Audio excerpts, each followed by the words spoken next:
I have not signed up for a woodworking class since pre-COVID. And I used to do a lot of woodworking. My first class was in sixth grade, and I've done it really since 19 years old, maybe. And so I can build things, which is pretty cool. And I didn't start out knowing how to build things. I had to learn. All of my professors of woodworking were men in the beginning. And it's so interesting that I'm bringing this up because, just as a little tangent, but not, they talked about it like there was this one set way of doing it. And so I believed them because they were teaching me. I didn't have any good knowledge before that.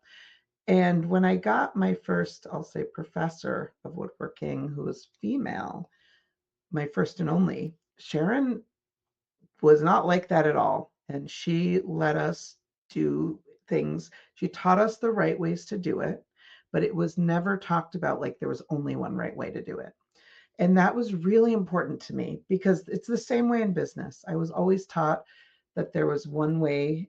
Maybe it's the overconfidence factor, but I always felt like there was just a one way to do business in a way based on how overconfident people told me about business. And when I say people, I mean I learned from guys.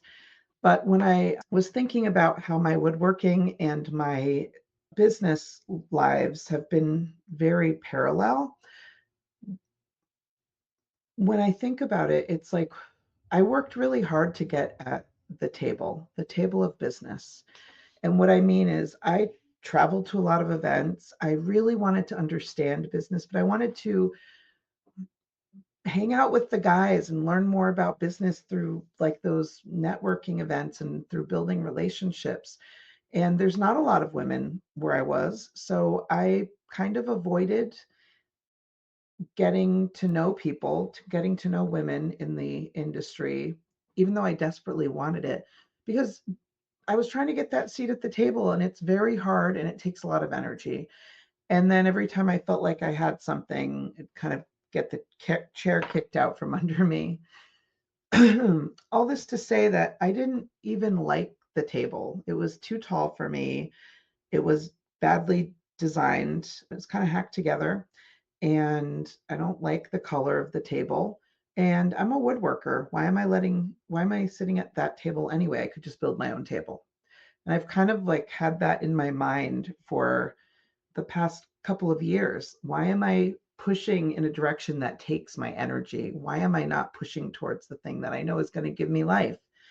And that's what Melody Manager is all about. Is it's my passion, it's my vision, but I also know that there are a lot of women just like me who have just been pushing their way stubbornly to sit at the right table, which is generally filled with guys. And I don't think we have to do that anymore. And I don't think we should. I look at the state of the world and I absolutely know that we need more female leaders. We need more people who are making change on a bigger level. And I don't know how to do that, but I feel like if I can support people who do know how to do that, then that's like contributing. This morning, I went to a coffee and chat local event at the co-working space that I joined. If you are local, you should definitely join this. It's the Sphere, it's in Florence. It is such a great place to get out of your house, go meet people. It's been the best thing that I've done. And it was really cool to meet and connect with all these women.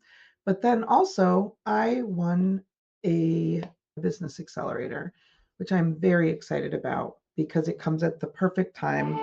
No, because I don't know what sparked this change in me, but I knew that I guess it was the imperfect action of I just put it out. Melody Manager is now out into the world.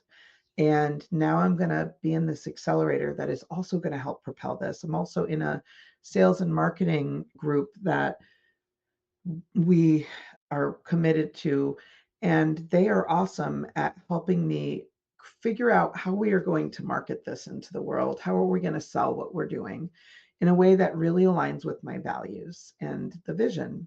So I finally feel like I'm in the right places. I'm getting to know the right people. And I'm also creating community locally for the first time in my life in a business way.